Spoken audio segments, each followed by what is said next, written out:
AG ನ್ಯೂಸ್ಗೆ ಸ್ವಾಗತ.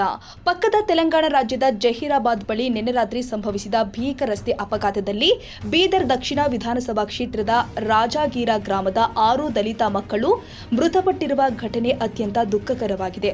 ಅಪಘಾತದಲ್ಲಿ ಮೃತಪಟ್ಟವರ ಕುಟುಂಬಗಳಿಗೆ ತೀವ್ರ ಸಂತಾಪ ಸೂಚಿಸಿರುವ ಉಮೇಶ್ ಗುತ್ತೇದಾರ್ ಮೃತರ ಆತ್ಮಕ್ಕೆ ಶಾಂತಿ ಸಿಗಲಿ ಹಾಗೂ ಕುಟುಂಬದ ಸದಸ್ಯರಿಗೆ ಈ ದುಃಖವನ್ನ ಭರಿಸುವ ಶಕ್ತಿ ನೀಡಲಿ ಅಂತ ಭಗವಂತನಲ್ಲಿ ಪ್ರಾರ್ಥಿಸಿದ್ದಾರೆ.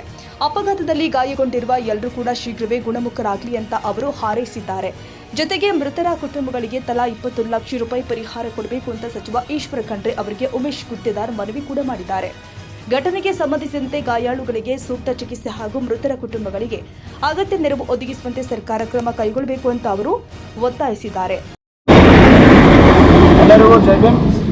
ನಾನು ಉಮೇಶ್ ಗುತ್ತೇದಾರ್ ಬಗ್ದಾಲ್, ಜಿಲ್ಲಾ ಪ್ರಧಾನ ಕಾರ್ಯದರ್ಶಿ, ಆಲ್ ಇಂಡಿಯಾ ಬಹುಜನ ಸಮಾಜ ಪಕ್ಷ ಬೀದರ್.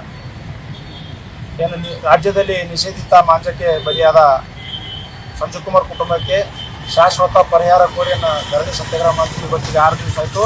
ಅದರಲ್ಲಿ ಇವತ್ತಿಗೆ 2ನೇ ದಿವಸ ಉಪವಾಸ ಸತ್ಯಾಗ್ರಹ ಪ್ರಾರಂಭ ಆಯಿತು ಅಂತ ಹೇಳುತ್ತಾ, ಇನ್ನೊಂದು ದುಃಖದ ಸಂಗತಿ ಏನಂತಂದ್ರೆ, ಬೀದರ್ ದಕ್ಷಿಣ ವಿಧಾನಸಭಾ ಕ್ಷೇತ್ರದ ರಾಜಗಿರ ಗ್ರಾಮದ ದಲಿತ ನಮ್ಮ ತಾಯಿಂದೂರು ಅಕ್ಕಂದಿರು ಇಲ್ಲಿ ಸ್ಥಳೀಯವಾಗಿ ಕೂಲಿ ಕೆಲಸ ಇಲ್ಲದೆ ಕಾರಣ ಏನು ಪಕ್ಕದ ರಾಜ್ಯ ತೆಲಂಗಾಣ ಏನು ಜಹೀರಾಬಾದ್ ಪಟ್ಟಣ ಕಡೆ ಏನು ತಾವು ಕೆಲಸ ಮಾಡಿಕೊಂಡು ಕೂಲಿ ಕೆಲಸ ಮಾಡಿಕೊಂಡು ಮನೆಗೆ ಹಿಂತಿರುವಾಗ ಏನು ಇತರ ರಸ್ತೆ ಅಪಘಾತದಲ್ಲಿ 6 ಜನ ಮೃತಪಟ್ಟಿರ್ತಾರೆ. 8 ಜನರ ಸ್ಥಿತಿ ಗಂಭೀರವಾಗಿದೆ.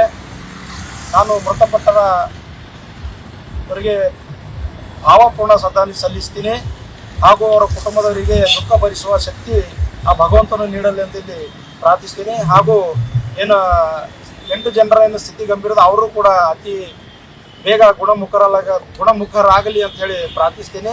ಅದೇ ರೀತಿ ಜಿಲ್ಲಾಡಳಿತ ಮತ್ತು ಜಿಲ್ಲಾ ಉಸ್ತುವಾರಿ ಕ್ಷೇತ್ರ ಶಾಸಕರಲ್ಲಿ ನಾನು ಆಗ್ರಹಿಸ್ತೀನಿ, ದಯಮಾಡಿ ಕೂಡಲೇ ಆ ಕುಟುಂಬಗಳಿಗೆ ಭೇಟಿ ಕೊಟ್ಟು ಮೃತರ ಕುಟುಂಬಗಳಿಗೆ ತಲಾ 20 ಲಕ್ಷದಂತೆ ತಾವು ಪರಿಹಾರ ಚೆಕ್ ವಿತರಣೆ ಮಾಡಬೇಕು. ಹಾಗೂ ಏನು ಚಿಕಿತ್ಸೆ ಪಡೀತಿದಾರ ಆ ಚಿಕಿತ್ಸೆಯನ್ನು ಕೂಡ ಸರ್ಕಾರ ಭರಿಸಬೇಕಂತ ಹೇಳಿ ಈ ಒಂದು ಮಾಧ್ಯಮ ಮುಖಾಂತರ ಹೇಳ್ತೀನಿ.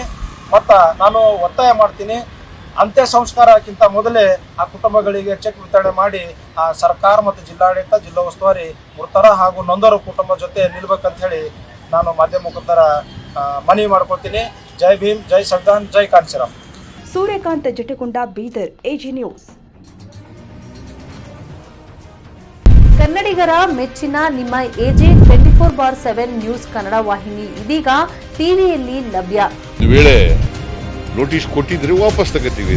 ಇವತ್ತು ವಕ್ಫ್ ಪ್ರಾಪರ್ಟಿ ಅಂತೇಳಿ ಬರ್ತದೆ ಅಂತ ಹೇಳಿದ್ರೆ ರೈತರು ಬೀದಿಗೆ ಬಂದ್ರೆ ಏನ್ ಮಾಡ್ಬೇಕಾಗತ್ತೆ?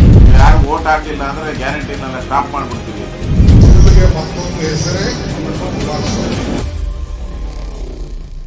ಕರ್ನಾಟಕ ಮತ್ತು ದೇಶ ವಿದೇಶ 360 ಡಿಗ್ರಿ ಸುದ್ದಿ ಹಾಗೂ ಉತ್ತರ ಕರ್ನಾಟಕ, ಬೆಳಗಾವಿ, ಬಾಗಲಕೋಟೆ, ಧಾರವಾಡ, ಹಾವೇರಿ, ಗದಗ, ಬಿಜಾಪುರ ಜಿಲ್ಲೆಯ ಕ್ಷಣದ ವಿವರವನ್ನ ಪಡೆಯುವುದಕ್ಕೆ ಎಜೆ 24/7 ನ್ಯೂಸ್ ಕನ್ನಡ ವಾಹಿನಿಯನ್ನ ಲೈಕ್ ಮಾಡಿ, ವಿಡಿಯೋಗಳನ್ನ ಶೇರ್ ಮಾಡಿ, ಕಮೆಂಟ್ ಮಾಡುವ ಮೂಲಕ ನಮ್ಮ ವಾಹಿನಿಗೆ ಸಹಕಾರ ನೀಡಿ ಮತ್ತು ಚಾನೆಲ್ ಅನ್ನ ಸಬ್ಸ್ಕ್ರೈಬ್ ಮಾಡಿ.